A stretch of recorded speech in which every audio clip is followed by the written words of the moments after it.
Now, my question to you is this. Did you actually participate in these stages of the investigation? That is Honor? very impossible because I'm not yet a director at that time. Okay, that's okay. Are you aware that a subpoena was issued to VP Sara? Yes, I was informed. Did you sign that subpoena? I was not No. there. I All cannot right. sign Okay. it. Are you aware that a subpoena was issued to Dempsey Reyes of the Philippine Daily Inquirer? I know that there are personalities of PINA who were present during the press conference on the November 23, but I cannot recall who are the personalities because I just went through to the affidavit of investigation. Did you sign that subpoena for Dempsey Reyes? That's impossible because Okay. I'm not that there. That's okay.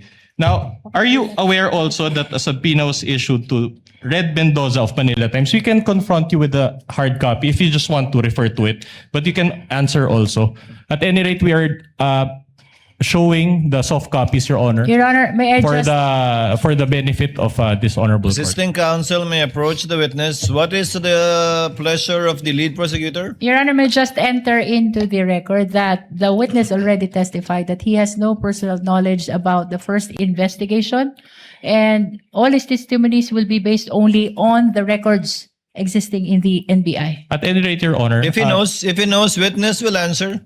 Your Honor, may we request also that those flashed in the big screen be explained by the defense counsel? I already explained, Your Honor. We're confronting the witness with hard copies, and the subpoenas, the soft copies thereof, are displayed. May we as- know, Your Honor, if these documents are pre-marked? Well, it is part, Your Honor, of Articles of Impeachment, Annex G9, pages 159 onwards. So it is part of the records of this case. These May are we not know our if they are documents. pre-marked? Yes, we can mark it. And it was also pre-marked. It is But at any pre-marked? rate, Your Honor, these are not our documents. These are NBI documents, Your Honor. No, the query is just if it's pre-marked so that the senator judges can refer to it if at all when they The read marking, TSN. sorry, Your Honor, the marking is D-1-145, Your Honor. Your Honor- Which document, counsel? Because I see 8 documents. In succession, Your Honor. In Those succession. those are all parts. Counsel may proceed. All right. Now, Your are you, Honor, may I be clarified only about the XX, which are superimposed on those documents on the screen? Counsel for respondent will please reply. Your Honor, it was based on the witness's own answer that he did not personally sign. Nonetheless, it does not reflect the exact document referred to by the defense, Your Honor. And that should not be allowed, Your Honor, with all due respect. It is just to illustrate, Your Honor, for the benefit of the senator judges, and as well as the public watching, so that they can also follow the... Lead prosecutor, we will allow it. So for the information of senator judges, the counsel for the respondent confronted the witness with respect to these affidavits that were part of the investigation conducted prior to his assumption as NBI director. And the witness simply stated that he has no personal knowledge with respect to the execution, or due execution rather, of these 2 affidavits thus far out of, I presume, 10. More, May I comment, Your Honor?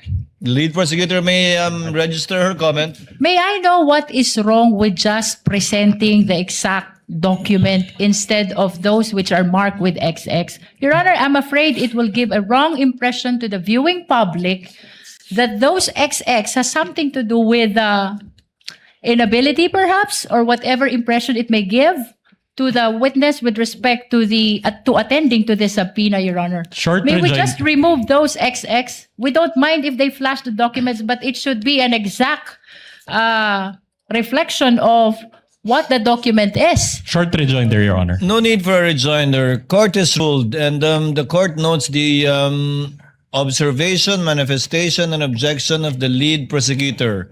Again, I think it's quite plain that these are documents that the witness cannot or does not have personal knowledge about because he was not yet the NBI director. Counsel may proceed. Witness may answer. All right, I'll move on. Are you aware that the subpoena was issued to Red Mendoza of Manila Times?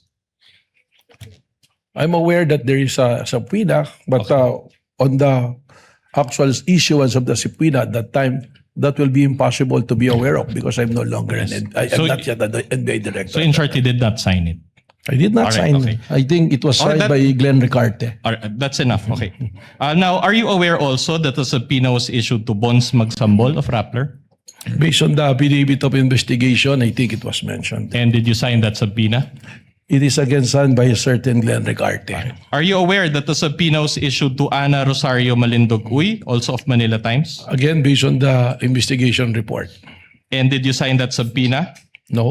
All right. Are you aware that the subpoena was issued to Jason Rubrico of SMNI? Again, based on the investigation report. Did you sign that subpoena? Your Honor, may I Possible. respectfully interrupt? Lead prosecutor is recognized.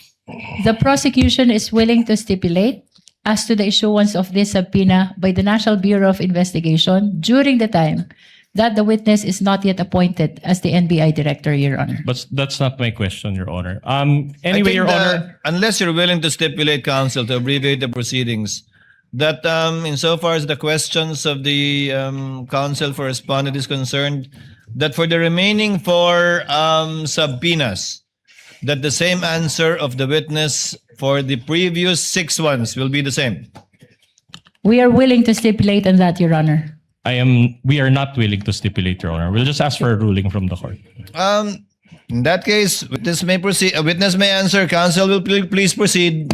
All right. Are you aware that a subpoena was issued again to Jason Rubrico of SNMNI? Same answer, Your Okay, Honor. same answer. And you did not sign that subpoena for Jason I said Rubrico? same answer, All right. Your Honor. Are you aware that the subpoena was issued to Mikael Flores of Reuters? Same answer, Your Honor. Your Honor, may we ask, Your Honor, that the lawyer of the prosecution do not supply anything or make any comment near the witness because it may affect us. Is he the assisting counsel may not supply any information to the witness other than merely observing the document being shown to him by assisting counsel for respondent.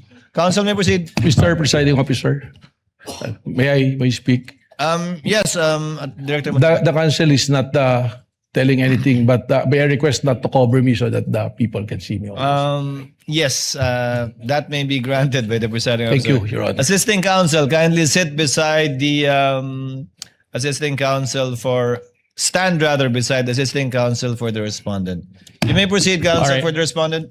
Are you aware that the subpoena was issued to Mikael Flores of Reuters? Same answer, Your Same Honor. answer. You did not sign it. Okay. Are you aware that the subpoena was issued to Trixie Cruz Angeles? Same answer. And you did not sign it. Okay. Are you aware that the subpoena was issued to 2 OVP personnel? And did you sign these subpoenas? Same answer. All right. So not a single one. Now, my next question to you is this. Did you oversee any interview that was conducted in the fact-finding investigation? Your Honor, the question is vague. If the witness is a lawyer and is competent to Your answer, Honor, if he knows, Your Honor. Your Honor, during the direct, it was established that there were 2 investigations. The first investigation and the current investigation of the STF. Then, the defense need to specify which investigation is he referring to. The affidavit. Counsel will please clarify. Okay. Did you oversee an interview that was conducted in the investigation that was covered by the affidavit of investigation? As mentioned in my testimony, I was appointed only on February 20, 2026, and it's very unlikely to be part of the investigation prior to that. Okay. So, are you aware that there were at least 4 interviews that were conducted? Your Honor, asked and answered. That is a different question, Your Honor. Nonetheless, Witness may answer. I'm not aware because I'm not yet there. Okay, so are you aware? Let me be more specific. Are you aware that an interview of Dempsey Reyes of PDI was conducted? I'm not aware of that, but as reflected in the investigation report, it was there. So, in other words, you did not oversee that interview. Yes, definitely. All right. Are you aware that there was an interview of Fred Mendoza of Manila Times? Same answer, Your Honor. Same answer. Are you aware that there was an interview of Bons Magsambol of Rappler? Same answer. Same answer. So you did not oversee that interview. And are you aware that there was an interview of Jason Rubrico? Did you oversee this interview? Again, same answer. Same answer. Okay. Did you see them sign any minutes of the meeting? No. No. Did you meet any one of these interviewees? At Before that or time? after? Before or after? Who among the Among witnesses? the interviewees that I mentioned? No. Did you meet any one of their lawyers? No. No. All right. Now, Were you even present at the NBI Cybercrime Division office at the time of these interviews? That is impossible. All right. After the interviews, affidavits attesting to the interviews were executed, as you mentioned. Did you oversee the drafting of these affidavits by the NBI agents? Again, very unlikely. I was not present. All right. Your Honor, if I may interrupt, may I just enter a Lead continuing... prosecutor may make a manifestation and/or a continuing objection, as I presume she will.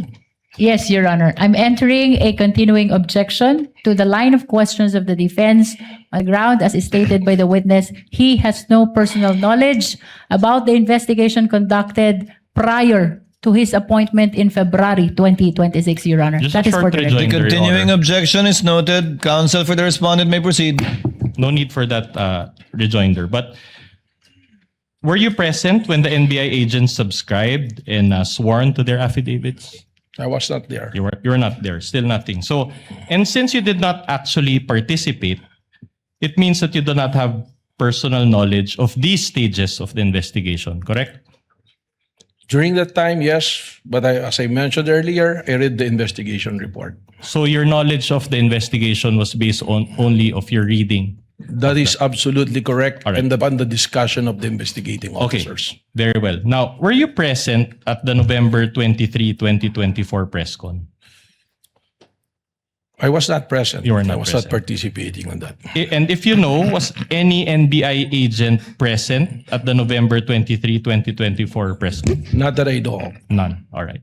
So in layman's terms, for the benefit of this honorable court and the Filipino people watching, and I'll phrase my question in Tagalog. So sa kabila po ng pagtestigo po ninyo ngayong araw, inaamin nyo ba na wala kayong personal na kaalaman sa nangyaring investigation starting November 23, 2024? Malinaw naman po yun. At ang korte po, I can take judicial notice of the fact na hindi pa po ako NBI director ng panahon na yun. So you're confirming that you do not have personal knowledge because you were only appointed as NBA director a year later or on February 20, Your Honor, ask and 2026, answer correct? question. No, I haven't even asked that question, Your Honor. Kindly let counsel finish. So again, I will repeat. So the reason for this is that because you became NBI director only a year later or on February 20, 2026, correct? Tama po. All right. Okay. So prior to February 20, 2026, you do not have any personal knowledge of any investigation, correct? Nababasa ko lang po sa balita mga pangyayari. Which is not personal knowledge, correct? Well, yun lang po yung knowledge natin. You're a lawyer, correct? Tama po, 29 years. 29 years. Can you recall Rule 130, Section 22 of the Rules of Evidence? Can you refresh me, sir? Okay, I will Because you have a gladly copy. refresh you, of course. I have here a copy of Rule 130, Section 22 of the Rules of Evidence, and I'll read it. Please read with me, Director Matibag. Testimony confined to personal knowledge. A witness can testify only to those facts which he or she knows of his or her personal knowledge, that is, which are derived from his or her own perception. Can you recall that rule now? Ayan po, nababasa ko po ngayon. Okay, you Tama can po. read it. All right. So, based on this rule, will you agree with me that a witness can only testify based on his personal knowledge? Your Honor, may I comment to that? These are basic questions, Your Honor. The witness is a lawyer. He is competent enough to answer. Counsel, are you making an objection? This is a comment, Your Honor. The witness repeatedly testified that he was appointed only in February 2026 and that all his testimonies pertaining to the first investigation are based on records, Your Honor. And this is allowed. As a matter of fact, under the rules, entries in official records are considered as prima facie evidence of the contents thereof. And thus, it's exactly the basis of the witness in answering the question of the defense. All his knowledge pertaining to the first investigation are based on records. Short rejoinder, Your Honor. No need, counsel. Distinguished lead prosecutor, the counsel for respondent did not object to the line of questioning of the lead prosecutor earlier, based exactly on the ground cited by the lead prosecutor. The presiding officer will give sufficient leeway to the counsel for respondent to establish his point. I think you also see what he is trying to establish. That's why he made a continuing objection in relation to it. I'll give you some leeway, counsel, but go to your next topic as soon as you're done with this. Thank you, Your Honor. So, again, based on this rule, a witness can only testify based on his personal knowledge, correct? Tama po, pero meron pong mga exceptions sa rule na Alright, yan. okay. If not based on personal knowledge, then that is hearsay, correct? But it's not an absolute rule po dahil may exceptions nga po. Okay, now, I'm trying to look for the Filipino term for hearsay. Ano ba yung hearsay sa Tagalog? Sabi-sabi or chismis? Is that a fair translation? What is a fair translation to you of hearsay? in Your Honor, the Filipino? question of the defense is misleading. He never testified that that is hearsay. No, I'm not As a asking matter him. of fact, he's trying to raise the exception to hearsay. I'm not asking about the exceptions of hearsay. I'm asking a translation of hearsay. Your May Honor. we know- Anyway, I'll move on to. If the witness If the knows, witness- if he does not know, he may say so. Hindi ko po alam kung anong translation dito sa Tagalog. Okay, so I'll just use my own translation, chismis. Anyway, at any rate, kung wala kang personal knowledge, chismis lang yon, tama? Hindi ko naman po naririnig sa korte, ako yung nag-practice din, kahit na-translate sa Tagalog, kahit minsan ko po, hindi ko po narinig ng hearsay ginamit ang salitang chismis. All right, I'll move on. Now, the main material that the NBI used in its investigation was the video of the November 23, 2024 press con, correct? Tama po. Did you watch that whole video yourself? Napanood ko po. The whole video? Well, yung pong importanteng bagay dyan ang aking tinutukan pero napanood ko po. All right.